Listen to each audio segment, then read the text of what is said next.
Hey everybody, welcome to This Week in Cleantech, a roundup of this week's biggest stories that you need to know about in climate and clean energy in around 15 minutes or so. Today is Friday, May 30th, 2025, but I'm not a calendar, don't listen to me.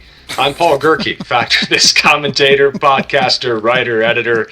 That's the guy that we pay to laugh at me, Mike Casey, my foil on the Tigercomm side of the fence. We also somehow keep attracting legitimate journalists to the show. Kathiann Kowalski. Have you ever heard of her? She's joining us shortly to talk about one of her latest columns.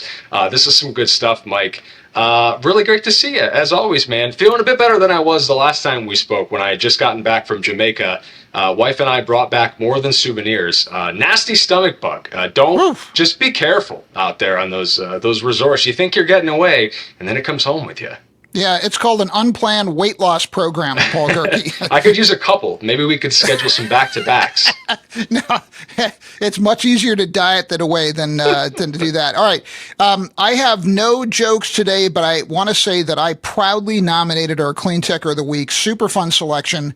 And it is about time that we ask people who are willing to serve on the committee to pick our Cleantecher of the Year. Of the year? This is for 2024? Yes, 25. So if you're a listener viewer I see. and you want to help us pick these folks, please DM me or Paul.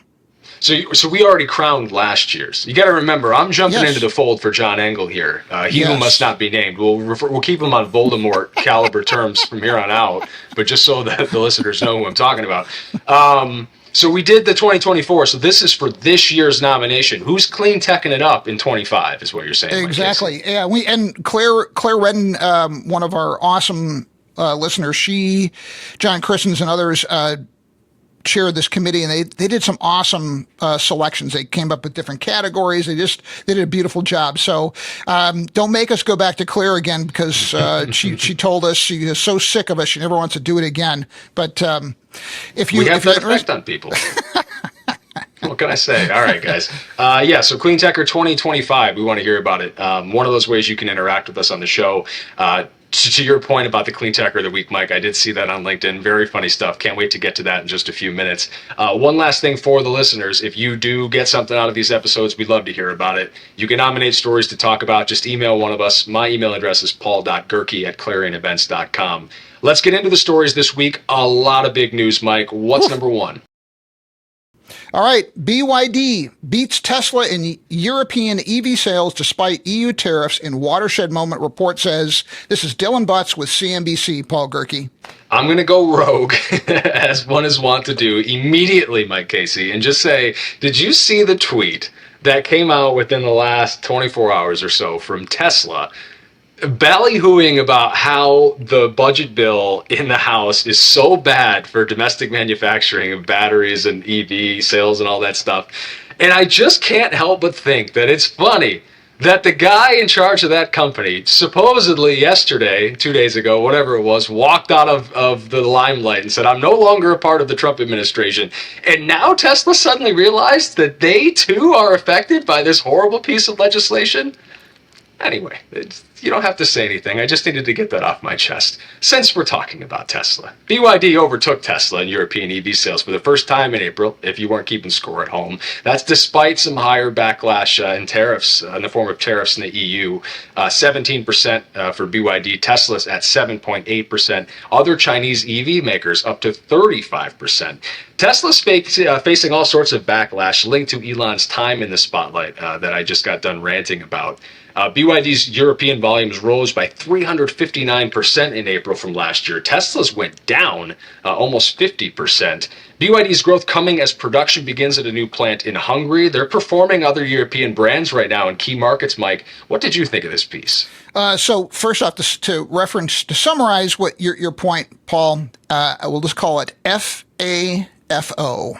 That's look that one up on ChatGPT. I'm going to Google it. I'm going to Google it while you talk. Go ahead. Sorry, EV haters. EV demand remains strong. Registrations for EVs and plug-in hybrids are up 28 and 31% respectively.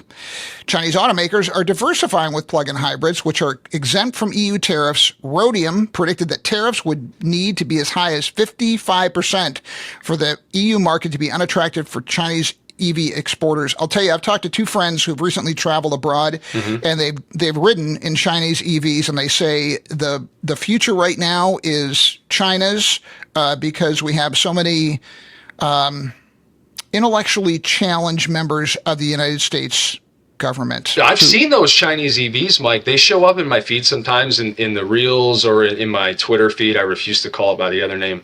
And they're very cool, and they're inexpensive compared to what we're selling in the States. They seem like they're a decade or more ahead of what we're offering on the market. And I'm not saying that to try to be a Chinese apologist. It's just a cold, hard fact about the technology. Yes.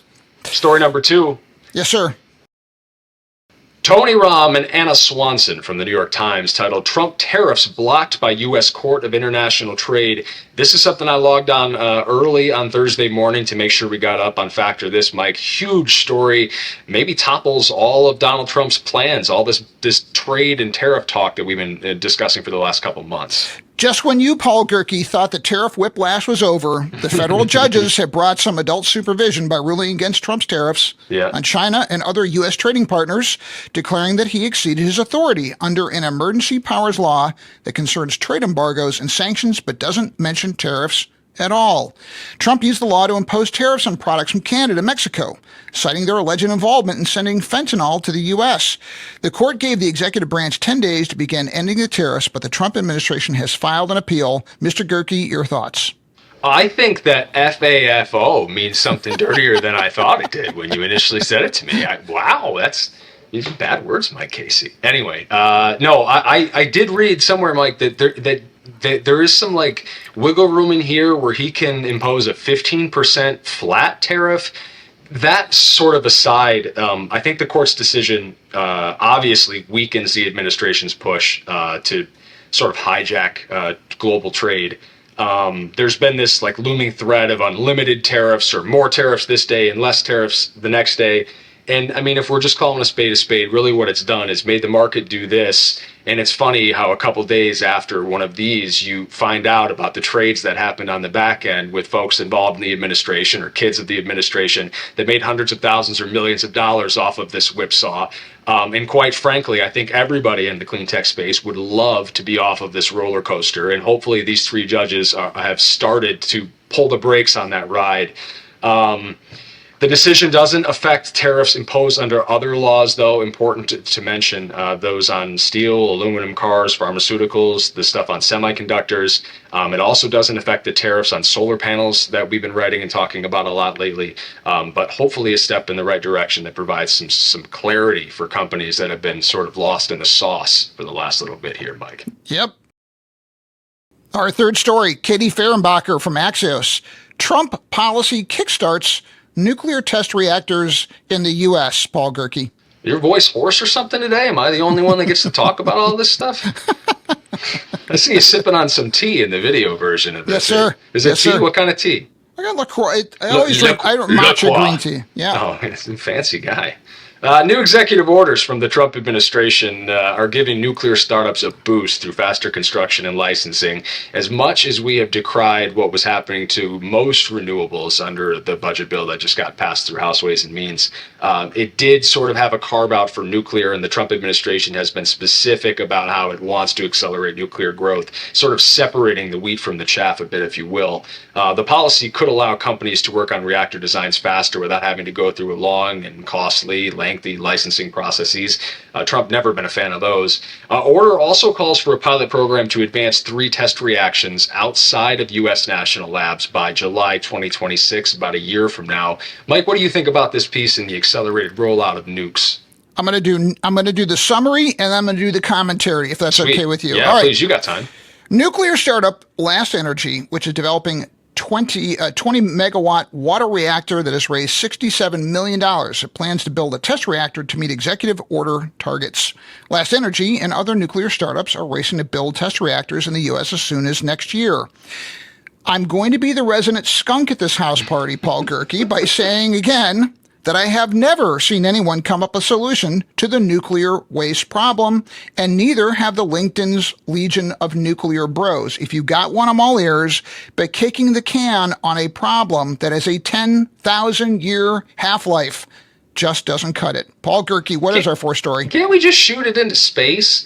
Can't we just make it someone else's problem? Isn't that sort of the American way anyway? I think that's Zuckerberg and Musk want to go into space. Why don't we we'll send them up with some of that junk. Yeah, for sure. They can just I don't know how you could make Elon Musk any more radioactive. That's so good. Dude, that was an awesome one. That was really good. We should just end the show right here because I don't think it's actually going to get any funnier than that. I'm going to do you a service, Mike Casey. I'm not even going to make the joke I was going to make because discretion is the better part of valor. We also have a fourth story to get to. Mark Shediak from Bloomberg. Fate of $20 billion U.S. home solar market lies in GOP Senate hands. This harkens back to the recurring thread that's been sort of the underlying theme of all of this, Mike, that House bill that passed recently. Well, last week, we discussed the budget bill that passed the U.S. House. It would eliminate federal tax credits for both solar leasing companies and homeowners, threatening a $20 billion U.S. residential solar market. The industry's future now hinges on whether moderate Senate Republicans will challenge the House bill and preserve clean energy jobs in their states, or if the ideology over reality crowd will triumph yet again. The sector is already struggling with tariffs on imported equipment, high interest rates, and the reduced incentives, especially in California, its largest market. The entire 3,000 members of the National People's Congress in China are laughing at our national stupidity. The good news here is that the Dunce Cap caucus in Texas came up short in their efforts to ruin economic growth in that state. Perhaps the Dunce Cap crowd in our national Congress could take a cue from them, Paul Gerke. As the kids might say, go off, King. Go ahead. What else you got? Lay it on them. Sonova Energy preparing for potential bankruptcy. I don't know if you caught that news, Mike. Analysts say the bill could effectively shut down the industry starting in 2026. Without federal tax credits, U.S. home solar installations could fall another 18% over the next decade, following a 20% drop last year.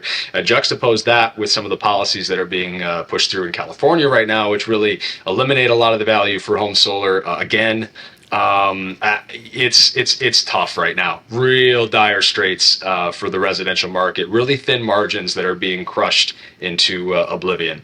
All right, I don't want to hearken on all the doom and gloom when we've got another face on the show, Mike. Yes, I am really psyched. We got Kathiann Kowalski, who wrote for Canary Media. She has been covering Ohio and its Dunce Cap caucus for a long time. And we welcome you to the show, Kathy, and your piece, Why the Solar Industry is Counting Ohio's Newest Energy Law as a Win. My question for you, my friend, is this a dramatically lowered bar that the legislature got over, or is this actually public progress? I'm going to leave it to you to give us the bottom line on your story. This is progress. All right. Most of the provisions in this bill are technology neutral. I think it was a surprise to most people in the clean energy industry. Last year, there were these joint hearings held with Ohio and Pennsylvania that were all, yeah, we need more natural gas, we need more nuclear. And then the bill comes out, and it's largely tech neutral. There's a few things in there. There's a weird definition tucked in of baseload electric generating facility, which says don't settle to shut down an old one. There's some good stuff that should have been in the bill, perhaps, that was left out. Like there's still Senate Bill 52 restrictions that apply to solar permitting, but not natural gas. But by and large, it's got provisions in there for priority investment areas. And it's got some really innovative provisions in there for self-generation that the solar industry is just very, very excited about. They're like, yeah, we can combine with other types. We don't have to be on site. The priority investment areas, they have to get a county board of commissioners to say, go ahead and do it. And there's hopes that even in the 34 counties that have been Recade Solar, that they might say, for minefields and brownfields, sure, let's go with some solar. Let's allow it here. So people are like, yeah, there's opportunity. And Kathy, I feel like that's the sort of attitude that we've been sort of waiting to hear from a place. I wonder what exactly, like Ohio, I wonder what exactly encouraged the sort of more reasonable minds in the room to put together a more tech neutral piece of legislation. I wonder if it has something to do with like realizing that gas turbines are not something you can just go pluck out of a tree and throw into a power generation facility. That really the fastest and only generation we can get online right now is solar paired with batteries. Do you think that like the timelines associated with getting stuff online had something to do with this, Kathy? It may have. I think another factor that enters in is last year, the year before, there had been talk about utilities wanting to kind of re-regulate. And people were fed up with that. People were fed up with the idea that back in 2019, the bill that sparked the whole ongoing corruption crisis had benefits in there for nuclear and for coal. I think the legislature might also have just wanted to say, you know what, let's try to be tech neutral here. While we're getting rid of coal subsidies, let's just have more actual competition. Well, Paul, you have to understand, I'm a native Ohioan, so we've been paying, and your predecessor on You're the show. not going to talk about Skyline Chili, are you? No, I'm just saying your predecessor on the show was an avowed Ohio hater because his wife's family was from Dayton, and he always crabbed about having to go there. I love Ohio, and I got to tell you that it's amazing what happens when First Energy lobbyists aren't walking around $61 million worth of bribery checks. Kathy, I'm just saying, it's kind of cool. So, Kathy, your reporting on this over the years is really impressive. What would you say is the long-term future for renewables in Ohio? I think the industry is going to keep pushing away at it, the clean energy industry, because when you look at what's competing and what's competing well, it does a lot better than coal, it does a lot better than nuclear, and it's often cheaper than natural gas. And as Paul pointed out, you can get it up and running faster. Paul Gerke, last question, then we got to go to our Cleantecher of the Week. All right, Kathy, if you, in anything you uncovered in your reporting, is there anything else Ohio could be doing or should be eyeing? I hear a lot about them as an emerging community solar market, and all the distributed generation folks I talk to are talking about how that's the sweet spot right now. You don't have to wait in these long interconnection queues. You can get some smaller stuff online. People buy into the community solar aspect. Is that the low-hanging fruit for Ohio now? Community solar was in the House version of the bill as it got passed. The Senate yanked it out before they voted on it. And so that was pulled out. Community energy efficiency, voluntary energy efficiency was pulled out. And as I said, the restrictions from Senate Bill 52, which was a 2021 law, were left in there, as well as provisions from a 2023 law that placed added hurdles for siting solar as opposed to other types of generation. So those hurdles are still there, but still, this law, House Bill 15, is the best news for solar in the last couple of years. Paul, we got to go to our Cleantecher of the Week. Excellent, Coda, and well said, Kathy. Cleantecher of the Week. If you haven't seen Mike Casey's post on LinkedIn, go check it out. Adam Hall, who had his 8th grade students give him a solar Mohawk.